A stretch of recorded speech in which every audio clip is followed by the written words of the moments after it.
کہ میں ابھی عراق گیا تھا. میں دین کے اعتبار سے مسلمان ہوں، فرقے کے اعتبار سے شیعہ ہوں. شیعوں کے جو رہنما ہیں وہ چاہے حضور کی شکل میں ہوں یا مولا علی کی شکل میں ہوں، انہوں نے مسلمانوں کو ملائے رکھنے کے لیے قربانی دی ہے، لڑانے کے لیے قربانی نہیں دی ہے.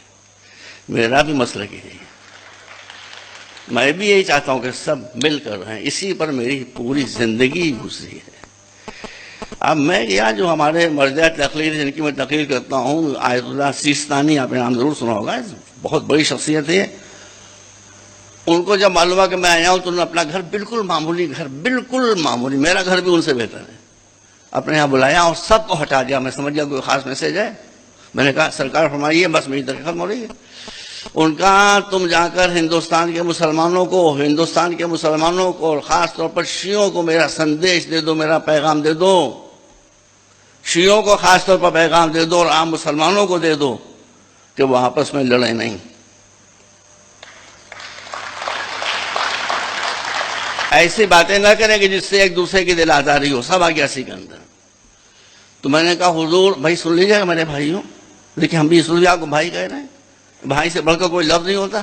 تو میں نے کہا حضور میں سنیوں کو کیا کہوں، میں ان کو اپنا بھائی کہوں؟ اور ان کا ہرگز نیور سنیوں کو اپنا بھائی نہ کہو، سنیوں کو اپنا بھائی نہ کہو، سنیوں کو اپنا بھائی. تو میں نے کہا پھر کیا کہوں؟ کہا بھائی نہ کہو، اپنی جان کہو. بھائی نہ کہو، اپنی آتما کہو. بھائی نہ کہو، اپنی روح کہو. یہی دیکھیے ان کے الفاظ ہیں کہ ان کے کاموں کو اپنے کاموں پر ترجیح دو، ان کی مشکلوں کو پہلے حل کرو، پھر اپنی مشکلوں کی طرف توجہ ہو. میں نے کہا دوسرا میسج، صاحب چلے گئے، انٹر کنیکٹڈ دونوں چیزیں. دیکھیے عالم کبھی لڑے گا نہیں، جاہل کبھی لڑائی سے بچے گا نہیں. عالم کبھی لڑے گا نہیں، جاہل ہمیشہ لڑ کے رہے گا اور لڑا کے رہے گا. بس میں آخری بات کہہ رہا ہوں، آپ سب مسلمان ہیں، آدھے مسلمان تو سوامی جی بھی ہو گئے. اور جس کو اتنا قرآن یاد ہو آدھا مسلمان نہیں ہے، وہ اتنا قرآن تو مسلمانوں کو بھی یاد نہیں. تو میں عرض کر رہا تھا آپ کے سامنے،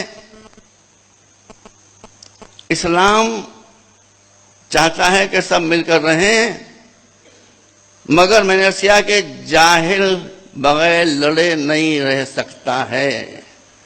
اس لیے ایک عالم دین کا، بھائی شاہ صاحب اللہ کو سلامت رکھے، ایک عالم دین کا، آپ سوچ سکتے ہیں کہ ایک عالم دین جو پگڑی باندھے ہوئے بڑی سی داڑھی رکھے وہ یہ بات کہے گا؟ کہا ہندوستان کے مسلمانوں کو جا کر میرا میسج دے دو کہ وہ ماڈرن ایجوکیشن کو ٹاپ پرائرٹی دیں.